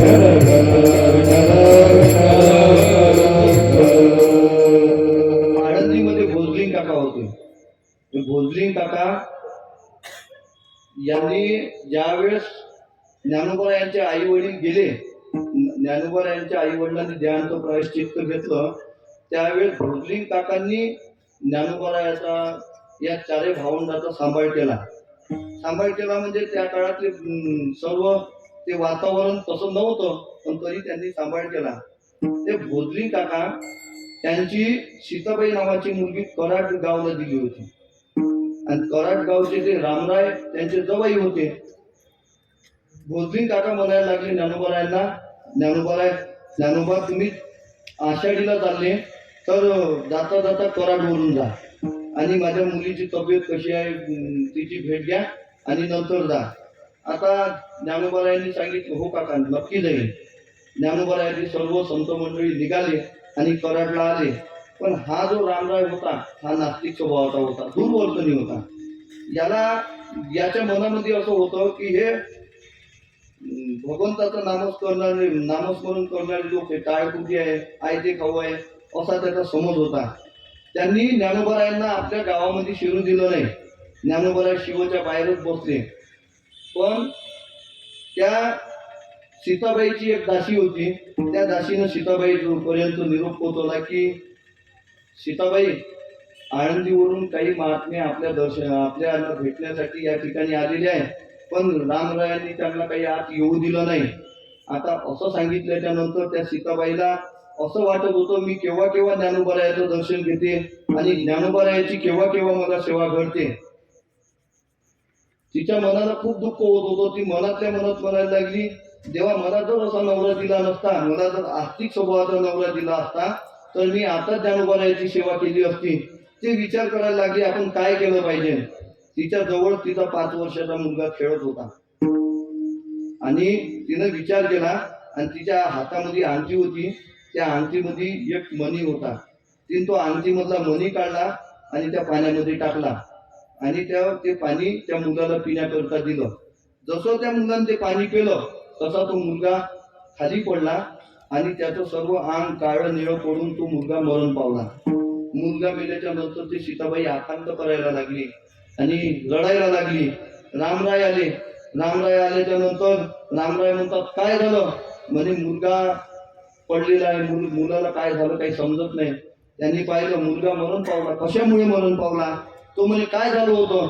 ते म्हणे मला माहित नाही. तो सुद्धा रडायला लागला. त्यावेळेस सीताबाई म्हणते मी असं ऐकलं की काही संत मंडळी गावाच्या बाहेर बसलेले आहे, आपण असं करू त्यांना आपल्या घरी बोलू, त्यांची सेवा करू, त्यांना जेवायला देऊ आणि त्यांना आपलं दुःख दूर करण्यासाठी प्रार्थना करू. तो रामराय म्हणाला बरं आहे, हाच चांगला योग आहे. म्हणजे आज यांची परीक्षा घेण्याचा आपल्याला योग आला. म्हणतातच ना संत काही करतात, लोक एवढे श्रद्धा ठेवतात, आपण परीक्षा घेऊन पाहू. झालं महाराज त्या रामरायानं आपल्या ज्ञानोबारायांना घरी बोलावलं.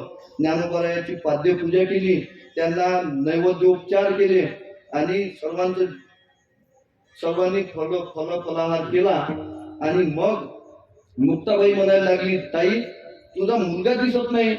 मुलगा दिसत नाही म्हटल्याच्या नंतर त्या सीताबाईला शोक अनावर झाला आणि तिला भुंका आला. ती रडायला लागली. ज्ञानोबराय म्हणतात, काय झालं, का बरं रडता, काय झालं तुमच्या मुलाला, त्याची तब्येत बरी नाही का? सीता माईनं ते ऐकलं आणि रामरायानं ते प्रेत पुढं आणून ठेवलं. ज्यावेळेस ज्ञानोबरायांनी ते प्रेत पाहिलं, ज्ञानोबरायांना धक्का बसला. निवृत्तीनाथ म्हणायला लागले, ज्ञानोबा आपण सीताबाईच्या घरी यावं आणि सीताबाईला आपली सेवा घडावी म्हणून हिनं हे एवढं केलं म्हणजे प्रकरण. आता हिचा मुलगा तुला जिवंत करून द्यावा लागते. ज्ञानोबरायांनी मनोमन निवृत्तीनाथांना नमस्कार केला आणि त्या मुलाजवळ गेले. त्या मुलाला आपल्या मांडीवर घेतलं आणि त्याच्या डोक्यावरून हात फिरवला आणि मुलाला म्हणायला लागले, मुला ए बाबू उठ. अरे म्हणे, आम्ही तुझ्या घरी आलो, तुझ्या भेटीसाठी आलो आणि तू असा झोपलाय, उठ. उठ म्हटल्याच्या बरोबर तो मुलगा, त्या मुलाचा जो शरीराचा निळा काळा पडलेला रंग होता तो पूर्ववत झाला आणि तो मुलगा उठून बसला. हे कशाचं, मुलगा मेलेला मुलगा जिवंत कशामुळे झाला, तर हे नामस्मरण शक्य आहे. विठ्ठला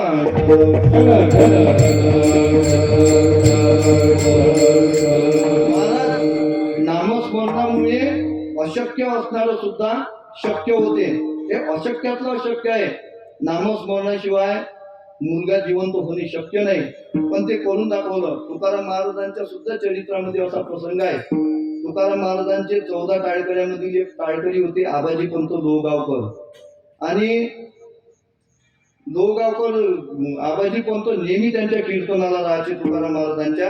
एक वेळा त्या टाळगाव चिखलीला महाराजांचं कीर्तन आणि त्या ठिकाणी आबाजी पंत त्या कीर्तनामध्ये यायला निघाले. त्यांच्या पत्नीनं सांगितलं, म्हणे आज तुम्ही कीर्तनाला जाऊ नका. का जाऊ नका, तर म्हणे मुलाची तब्येत चांगली नाही, मुलाकडे लक्ष ठेवायला पाहिजे, तुम्ही जाऊ नका म्हणे. तो म्हणे, हे बा, मुलगा मराचा असन तर मी कीर्तनात गेलो तरी मरण, आणि जर मुलगा वाचायचा असन तर मी कीर्तनात गेलो तरी वाचत. मी काही राहणार नाही. आबाजी पंत कीर्तनात गेले आणि महाराज आबाजी पंत कीर्तनाला गेले आणि इकडं मुलगा मरण पावला. मुलगा मरण पावल्याच्या नंतर त्या बाईनं आकांतच केला. त्या बाईनं ते मुलाचं प्रेत उचललं आणि तुकाराम महाराजाच्या कीर्तनात आली आणि जे शिव्याशाप चालू केला महाराज, तिनं विष्णू सहस्रनाम चालू केलं शिव्यांचं. एवढ्या शिवा द्यायला लागली. तुकाराम महाराज म्हणतात, काय झालं, मुलगा मेला. मुलगा मेला तर मग आता रडून काय होणार आहे, रडल्याच्या नंतर मुलगा जिवंत होईल का? ते म्हणजे नाही होणार.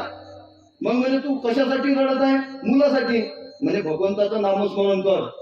तुझा मुलगा जर देवाला जिवंत करून द्यायचा असेल तर जिवंत करून दे. महाराज ते बसली त्या ठिकाणी आणि तुकाराम महाराजांनी भजन चालू केलं. तुकाराम महाराज म्हणतात, अशक्य ते तू नाही,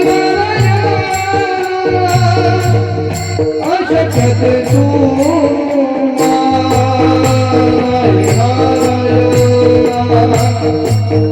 अशक्य ते तू नाही,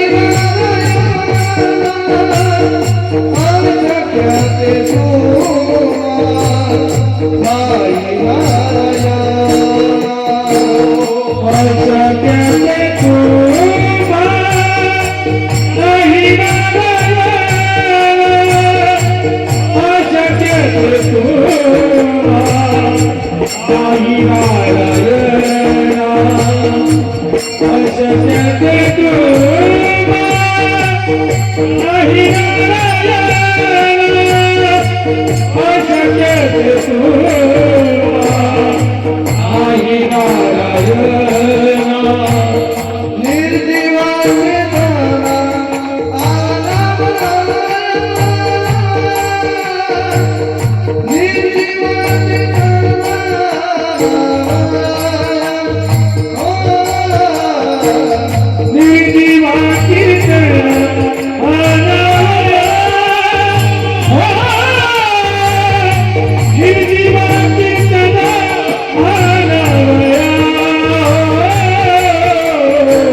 अशक्य असणारी गोष्ट सुद्धा म्हणजे मेलेलं प्रेत सुद्धा जिवंत करण्याची शक्ती जर कशात असेल तर भगवंताच्या नामस्मरणात आहे. म्हणून नामस्मरणाचा एवढा महिमा असल्यामुळे तुकाराम महाराज म्हणतात की येणे तुटती बंधने. आणि या भगवंताच्या नामस्मरणात नुसते बंधनच तुटत नाही तर भगवंताचं नाव घेणाऱ्याची कीर्ती याच जगात नाही तर तुका म्हणे गाजे वैकुंठी सोहळा याही भूमंडळा माझी कीर्ती. उभारिला ध्वज तिही लोकांवरी ऐशी चराचरी कीर्ती ज्याची. गेले दिगंबर ईश्वर विभूती राहिल्या त्या कीर्ती जगा माझी. हा सर्व कशाचा परिणाम असेल तर भगवंताच्या नामस्मरणात आहे. आणि असा नामस्मरण करणारा जो भगवत भक्त आहे त्याच्या अंतःकरणात भगवंताच्या नामाविषयी भाव असतो. हेच अभंगाच्या 3ऱ्या चरणात बाबाच्या जगाची बाबाच्या जगाची बाबाच्या जगाची बाबाच्या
भाव ज्याची गाठी त्याची लाभ उठावटी विठोबा रखुमाई.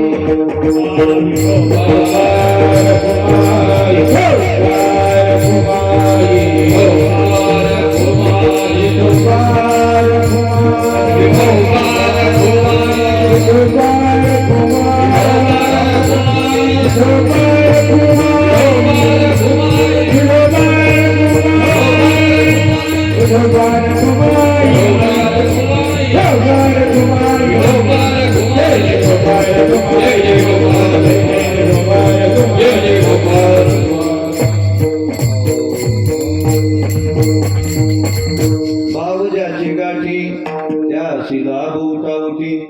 महाराज म्हणतात भगवंताच्या नामस्मरणाविषयी आपल्या अंतःकरणात भाव पाहिजे. भगवंताच्या नामस्मरणाविषयी भाव जर नसेल तर आपण केलेली साधना हे व्यर्थ जाण्याची शक्यता आहे. कोणतीही गोष्ट करायची म्हटली की त्याच्यासाठी भाव पाहिजे. पत्नीला जर पतीची सेवा करायची असेल आणि भाव जर नसेल तर ते पत्नी आपल्या पतीची सेवा करू शकत नाही. तुकाराम महाराज म्हणतात तुका म्हणी येथे पाहिजे भाव भावापाशी देव शीघ्र उभा. आपल्या अंतःकरणात जर भगवंताच्या भक्तीविषयी भगवंताच्या नामस्मरणाविषयी भाव असेल तर फायदा होते नाही तर फायदा होत नाही. पण माणसाला काही गोष्टी कळत नाही. अहो साध्या साध्या गोष्टी कळत नाही महाराज. लहान असल्यावर शिक्षक म्हणतात बाया तुला काही कळत नाही. थोडा मोठा झाला लग्न झालं बायको म्हणते तुम्हाला काहीच कळत नाही. तिथून थोडा मोठा जर अजून म्हातारा झाला तर नातू म्हणतात तुम्हाला काहीच कळत नाही. अरे याला काय कळत नाही हेच मला अजून कळत नाही. काही नेमकं याला काय कळत नाही म्हणजे काही काही गोष्टी कळत नाही. पण माणसं आपलं अज्ञान प्रगट होऊ देत नाही. अज्ञान प्रगट होऊ देत नाही ते दाखवून ठेवतात. एक जवाई सासूरवाडीला जाण्याकरता निघाला. सासूरवाडीला जाण्याकरता निघाला. आई म्हणे नको जाऊ. तो म्हणे नाही जातो सासूरवाडीला जायचं आहे. बरं म्हणे जाते तर जा पण म्हणे संध्याकाळपर्यंत वापस ये कारण याला होता चांदणी अंधार म्हणजे रात आंधळ होतं. ते आई म्हणे जातो तर जा, पण संध्याकाळपर्यंत वापस ये. हा म्हणे ठीक आहे येतो. आता असं आहे महाराज, एक वेळा माणूस घराच्या बाहेर गेला, दुसऱ्या गावाला जर गेला तर गावाला गेला आणि गवार झाला, अशी म्हण आहे जुनी. म्हणजे गावाला गेल्याच्या नंतर कायचं निघणं होते. हा गेला, संध्याकाळ झाली, सासूबाई म्हणे का जाता जवाई, राहून जा ना आज. बरं आता यानं आता सांगून द्यायला पाहिजे होतं का, सासूबाई मला रात आंधळ आहे, मी काही थांबत नाही. आणि हा आपलं अज्ञान कसं प्रगट करून याला वाटलं आपण जर असं म्हणलं मला रात आंधळ आहे, चांदणी अंधार आहे, तर सासूबाईच्या पुढे आपली चव जाईल, म्हणून तो काही सांगायला तयार नाही झालं. तो थांबला आणि थांबल्याच्या नंतर सासूबाईनं सुंदर असा स्वयंपाक बनवला आणि जवायला जेवायला बोलवलं. आता या जवायला दिसतच नव्हतं. हा गेला आणि पाटावर बसला. पाटावर बसला, तिकडून सासूबाई ताट घेऊन आली आणि जवयाकडे पाहायला लागली. जवयानं भीतीकड तोंड केलं होतं. सासूबाई म्हणते, जवाई काऊन भीतीकड तोंड केलं? आहो म्हणे सासूबाई, तुम्ही या भीतीला किती सुंदर कलर मारला म्हणे. आता तरी सांगायला पाहिजे ना का मला दिसत नाही, मी उलट बसलो. नाही म्हणे भिंतीला किती सुंदर कलर मारला, पाहत आहो म्हणे. झालं, सासूबाईने सांगितल्यानंतर याच्या लक्षात आलं का आपण उलट बसलो. फिरून बसला ताटाजवळ आणि जेवायला सुरुवात केली. आता असं आहे महाराज, त्या मराठवाड्यामध्ये नाही का घरोघरी मांजर आहे, घरोघरी मांजर आहे, जिथं जिथं घर आहे तिथं तिथं मांजर आहे. हा जेवायला बसला, याला सुंदर बासुंदी केली होती सासूबाईनं. हा जेवायला लागला, याला दिसतच नव्हतं. हा असा हात घ्यायचा, असा तोंडापर्यंत आला, त्याच्या जवळच मांजर होती. मांजर एवढी हुशार राहते महाराज, ते जुन्या माणसाजवळ जाऊन नाही बसत. नवीन जर कोणी घरी आलं का नाही बरोबर त्याच्याजवळ जाऊन बसते. तिला माहित आहे का नवीन गिराईक आहे, इथं कवायच्या आणि भेटन. हा जेवायला लागला, ते मांजर जवळ आहे आणि त्या यानं हात असा वरत केला का ते मांजर आपलं दूध इकडं बासुंदी आपली प्यायची. तिकडून सासूबाई आल्या आणि सासूबाई पाहायला लागली, जवाई जेवत आहे आणि इकडं मांजर बासुंदी पेत आहे. आता कमीत कमी मनाचं तरी शिरशीर. ते म्हणते, जवाई ए मांजर बासुंदी पेत आहे ना? ते म्हणे आता तरी सांगायला पाहिजे का अज्ञान, मला चांगली अंधार आहे. म्हटलं असतं काय होत होतं. हा म्हणजे सासूबाई मांजरही तुमचीच आणि बासुंदी तुमचीच. मी जर हकलायला गेलो आणि तुम्ही जर म्हणलं म्हणजे का पेटे माझ्या ढोरचं पिऊन राहिली बासुंदी, त्या बापाचं काय चाललं असं म्हणलं होतं म्हणे. म्हणून म्हणलं नाही म्हणजे आता तरी हकलत जा म्हणे जवळ. झालं, ते माग घ्या. सासूबाई तिकडं चुलीकडे गेल्या आणि हा यानं अशी बाई केली, आता येऊ दे म्हणे माणसी, आता पाहूनच घेऊ म्हणे. सासूबाई तिकडून वाढायला आली आणि जसं टाकायचं ते वाजलं खाडकन ताट, याला वाटलं मांजरच आली. आता पुढं सांगू, विठ्ठला विठ्ठला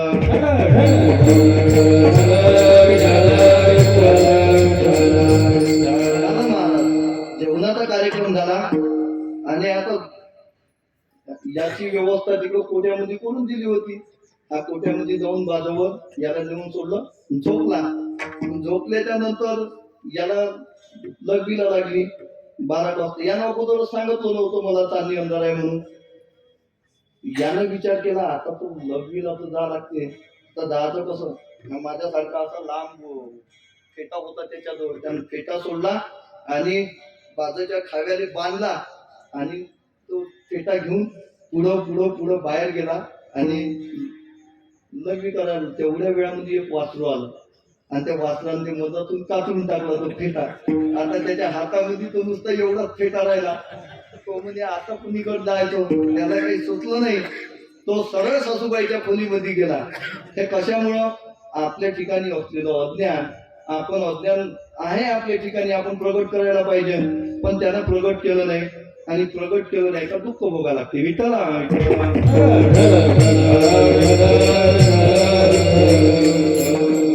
महाराज, आपल्याला नामस्मरणाचं काहीच कळत नाही. आपल्याला नामस्मरणाचा महिमा कळत नाही, नामस्मरणाचे गुण कळत नाही, आपल्याला नामस्मरणामधलं काहीच कळत नाही. पण संत महात्मे सांगतात, संत महात्म्यांच्या शब्दावर विश्वास ठेवून जर आपण भगवंताचं नाव घेतलं तर त्याचा फायदा काय होतो महाराज अभंगाच्या शेवटी.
तुका म्हणे भोळा जिंको जाणे कळी काळा येणे तुटती बंधने उभय लोकी कीर्ती जेणे.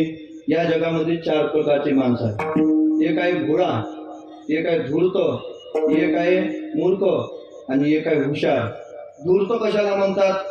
धूर्त त्याला म्हणतात जो नुसता स्वतःचाच विचार करतो, बाकी दुसऱ्या कोणाचाच विचार करत नाही, त्याला म्हणतात धूर्त. दुसरा वर्ग असा आहे तो आहे मूर्ख. हा मूर्ख स्वतःचाही विचार करत नाही आणि दुसऱ्याचाही विचार करत नाही. तिसरा आहे हुशार. हा स्वतःचाही विचार करतो आणि त्याच्यासोबत जगाचाही विचार करतो. आणि चौथा आहे भोळा. हा आपला स्वतःचा विचार करत नाही पण जगाचा विचार करतो, त्याला म्हणतात भोळा. आणि असा असणारा भोळा हाच कळी काळावर विजय मिळवतो. कळी काळावर विजय मिळवणं साधी गोष्ट नाही. या काळ आजपर्यंत कोणाला जिंकता आला नाही. जर संत महात्मे जर सोडले आणि देव जर सोडला तर हा काळ कोणाला जिंकता आला नाही. त्या भागवतामध्ये सुंदर वर्णन आहे. काळावर विजय मिळवणं साधी गोष्ट नाही. काळ येत असतो आणि काळ आपल्याला घेऊन जात असतो. या काळावर आपण जर या काळाला चुकवायचे प्रयत्न केले, आपण जर म्हटलं की यम आल्याच्या नंतर मी यमाला परत पाठवीन, महाराज शक्य नाही. यम आपल्याला नेणार आहे. आपण जर म्हटलं की यम आल्याच्या नंतर त्याला चुकवतो, शक्य नाही. फक्त संत महात्मे आणि देव हेच फक्त त्या काळावर विजय मिळवतात.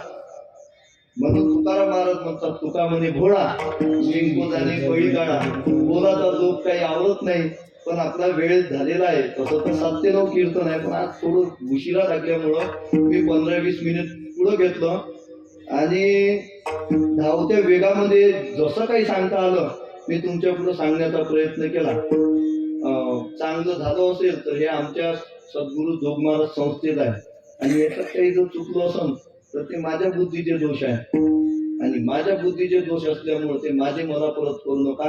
जाता जाता इकडं कुठं तरी सोडून द्या आणि जे चांगलं झालं असेल ते आमच्या सद्गुरू जोग महाराज संस्थेत असल्यामुळे त्याचं ग्रहण करा. ज्ञानेश्वर माऊली तुझ्या ज्ञानेश्वर